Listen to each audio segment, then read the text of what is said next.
Friends, ಇವತ್ತಿನ video ಮೂಲಕ ಬೆಲ್ಲದ ಶಾವಿಗೆ ಪಾಯಸ ಯಾವ ರೀತಿ ಮಾಡೋದು ಅಂತಂದ್ಬಿಟ್ಟು ತೋರಿಸ್ಕೊಡ್ತಿದ್ದೀನಿ.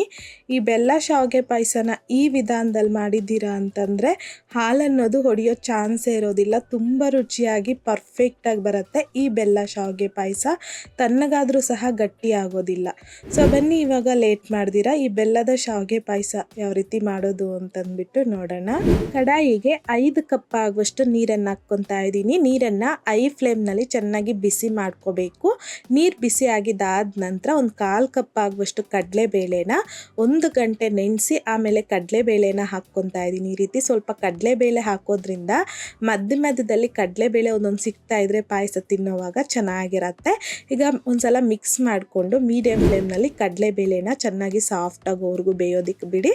ಈಗ ಪ್ಯಾನಲ್ಗೆ ಮತ್ತೊಂದು ಕಡೆ 1 ಟೇಬಲ್ ಸ್ಪೂನ್ ತುಪ್ಪ, 1 ಟೇಬಲ್ ಸ್ಪೂನ್ ಗೋಡಂಬಿ, 1.5 ಟೇಬಲ್ ಸ್ಪೂನ್ ಆಗುವಷ್ಟು ಒಣ ಕೊಬ್ಬರಿನ ಸಣ್ಣದಾಗಿ ಕಟ್ ಮಾಡಿಬಿಟ್ಟು ಹಾಕ್ಕೊಂಡು ಲೋ ಫ್ಲೇಮ್ನಲ್ಲಿ ಒಂದು 30 to 40 ಸೆಕೆಂಡ್ಸು ಲೋ ಫ್ಲೇಮ್ನಲ್ಲಿ ಚೆನ್ನಾಗಿ ಫ್ರೈ ಮಾಡ್ಕೋಬೇಕು.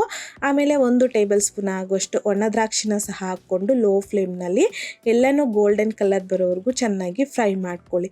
ಸೊ ಈ ರೀತಿ ಗೋಲ್ಡನ್ ಕಲರ್ ಬಂದಾದ ನಂತರ ಒಂದು ಬೌಲಲ್ಗೆ ತೆಗೆದು ಪಕ್ಕಕ್ಕೆ ಇಟ್ಕೊಳ್ಳಿ. ಈಗ ಅದೇ ತುಪ್ಪ ಜೊತೆಯಲ್ಲಿ ಯಾವ ಕಪ್ಪಲ್ಲಿ ನೀರನ್ನು ತಗೊಂಡಿದ್ದೀರೋ ಅದೇ ಕಪ್ಪಲ್ಲಿ 1 ಕಪ್ ಆಗುವಷ್ಟು ಶಾವಿಗೆನ ಹಾಕ್ಕೊಂಡು ಲೋ ಫ್ಲೇಮ್ನಲ್ಲಿ ಗೋಲ್ಡನ್ ಕಲರ್ ಬರೋವರೆಗೂ ಚೆನ್ನಾಗಿ ರೋಸ್ಟ್ ಮಾಡ್ಕೋಬೇಕು.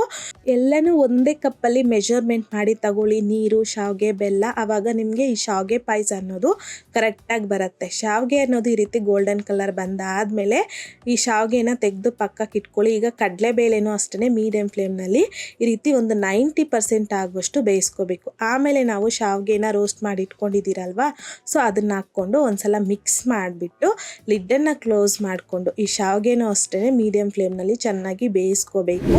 ಸಾಫ್ಟಾಗಿ ಹೋಗ್ಬಿಡಬೇಕು. ನಾವಿಲ್ಲಿ ಬೆಲ್ಲ ಯೂಸ್ ಮಾಡ್ತಿರೋದ್ರಿಂದ ಬೆಲ್ಲ ಹಾಕಿದ್ದಾದಮೇಲೆ ಕಡಲೆಬೇಳೆ ಆಗಿರ್ಬೋದು ಹಾಗೆಯೇ ಈ ಶಾವಿಗೆ ಆಗಿರ್ಬೋದು ಬೇಯೋದಿಲ್ಲ.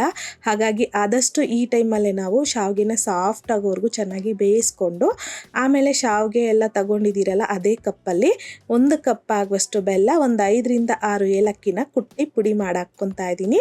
ಈಗ ಎಲ್ಲ ನೀಟಾಗಿ ಮಿಕ್ಸ್ ಮಾಡ್ಕೊಳ್ಳಿ. ಈ ಬೆಲ್ಲ ಅನ್ನೋದು ಚೆನ್ನಾಗಿ ಕರಗಬೇಕು. ಈ ರೀತಿ ಚೆನ್ನಾಗಿ ಕರಗಿದಾದ ನಂತರ ಮೀಡಿಯಂ ಫ್ಲೇಮ್ನಲ್ಲಿ ಒಂದು 2-3 ನಿಮಿಷ ಈ ಶಾವಿಗೆನ ಬೆಲ್ಲದಲ್ಲಿ ಚೆನ್ನಾಗಿ ಬೇಯಿಸ್ಕೋಬೇಕು. ಸೊ ಆವಾಗ ತಿನ್ಲಿಕ್ಕೆ ಚೆನ್ನಾಗಿರುತ್ತೆ.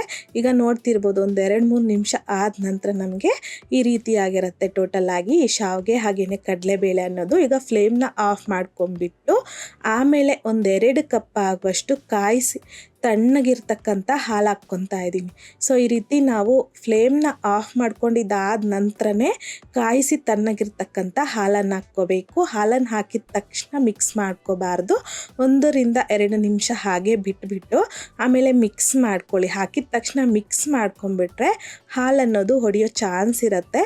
ಸೊ ಹಾಗಾಗಿ ಹಾಲು 1 ಕಪ್ ಹಾಕಿದಾದ ನಂತರ ಒಂದು 2 ನಿಮಿಷ ಬಿಟ್ಟು ಒಂದ್ಸಲ ಮಿಕ್ಸ್ ಮಾಡಿಕೊಂಡು ಆಮೇಲೆ ಮತ್ತೊಂದು ಕಪ್ ಆಗುವಷ್ಟು ಹಾಲನ್ನು ಹಾಕಿ ಮಿಕ್ಸ್ ಮಾಡ್ಕೊಳ್ಳಿ. ಟೋಟಲ್ ಆಗಿ 2 ಕಪ್ ಆಗುವಷ್ಟು ಹಾಲನ್ನು ಹಾಕಿ ಮಿಕ್ಸ್ ಮಾಡ್ಕೊಂಡಿದ್ದೀನಿ. ಜೊತೆಗೆ ನಾವು ಸ್ಟಾರ್ಟಿಂಗಲ್ಲಿ ಡ್ರೈ ಫ್ರೂಟ್ಸ್ನ ಫ್ರೈ ಮಾಡಿ ಇಟ್ಕೊಂಡಿದ್ದೀರಲ್ವಾ, ಸೊ ಅದನ್ನು ಸಹ ಹಾಕ್ಕೊಂಡು ಎಲ್ಲ ನೀಟಾಗಿ ಮಿಕ್ಸ್ ಮಾಡ್ಕೊಳ್ಳಿ. ಸೊ ಕನ್ಸಿಸ್ಟೆನ್ಸಿ ಅನ್ನೋದು ಈ ರೀತಿಯಾಗಿರುತ್ತೆ. ಇದು ಪೂರ್ತಿಯಾಗಿ ತಣ್ಣಗಾಗಿದ್ದಾದ ನಂತರ ಇನ್ನೂ ಸ್ವಲ್ಪ ಗಟ್ಟಿ ಆಗತ್ತೆ. ಸೊ ನೋಡ್ತಿರ್ಬೋದು ನಾನು ಇವಾಗ ಪೂರ್ತಿಯಾಗಿ ತಣ್ಣಗಾಗಿದ್ದಾದ ನಂತರ ಈ ಬೆಲ್ಲ ಶಾವಿಗೆ ಪಾಯಸನ ಕನ್ಸಿಸ್ಟೆನ್ಸಿ ತೋರಿಸ್ತಾ ಇದ್ದೀನಿ. ತಣ್ಣಗಾದರೂ ಸಹ ನಮಗೆ ಈ ಶಾವಿಗೆ ಪಾಯಸ ಅನ್ನೋದು ಗಟ್ಟಿಯಾಗಿಲ್ಲ. ಪರ್ಫೆಕ್ಟಾಗಿ ಮಾಡ್ಕೋಬೋದು ಈ ವಿಧಾನದಲ್ಲಿ ನೀವು ಬೆಲ್ಲ ಶಾವಿಗೆ ಪಾಯಸನ ಮಾಡಿದ್ದೀರಾ ಅಂತಂದರೆ. ಬಟ್ ಒಂದನ್ನು ಗಮನಿಸ್ಕೊಂಡ್ರೆ ಸಾಕು, ಬೆಲ್ಲ ಹಾಕಿ ಶಾವಿಗೆ ಬಿಸಿ ಇದ್ದಾಗಲೇ ನಾವು ಬಿಸಿ ಹಾಲನ್ನು ಹಾಕಿ ಮಿಕ್ಸ್ ಮಾಡ್ಕೊಂಡ್ಬಿಟ್ರೆ ಹಾಲು ಅನ್ನೋದು ಹೊಡೆಯೋ ಚಾನ್ಸ್ ಇರುತ್ತೆ.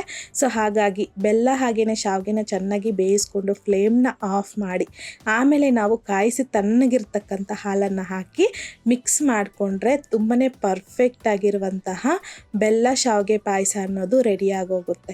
ಸೊ ನೋಡಿದ್ರಲ್ಲ, ಬೆಲ್ಲನ ಯೂಸ್ ಮಾಡಿಕೊಂಡು ಬೆಲ್ಲ ಶಾವಿಗೆ ಪಾಯಸ ಯಾವ ರೀತಿ ಮಾಡೋದು ಅಂತಂದ್ಬಿಟ್ಟು. ಈ ಮೆಥಡ್ನಲ್ಲಿ ನೀವು ಸಹ ಈ ಪಾಯಸ ಮಾಡಿದ್ದಾದ ನಂತರ ಕಮೆಂಟ್ ಮಾಡಿ, ಲೈಕ್ ಮಾಡಿ, ಹಾಗೆಯೇ ನಿಮ್ಮ ಫ್ರೆಂಡ್ಸ್ ಆ್ಯಂಡ್ ಫ್ಯಾಮಿಲಿ ಜೊತೆಗೆ ಶೇರ್ ಮಾಡಿ. ಮತ್ತಷ್ಟು ಈಸಿ ಆ್ಯಂಡ್ ಸಿಂಪಲ್ ಕ್ವಿಕ್ ರೆಸಿಪೀಸ್ಗೋಸ್ಕರ ದಯವಿಟ್ಟು ನೀವಿನ್ನೂ ನಮ್ಮ ಮೇಘಶ್ರೀಸ್ ಕಿಚನ್ ಚಾನಲ್ನ ಸಬ್ಸ್ಕ್ರೈಬ್ ಮಾಡಿಲ್ಲ ಅಂತಂದರೆ ಸಬ್ಸ್ಕ್ರೈಬ್ ಮಾಡಿ.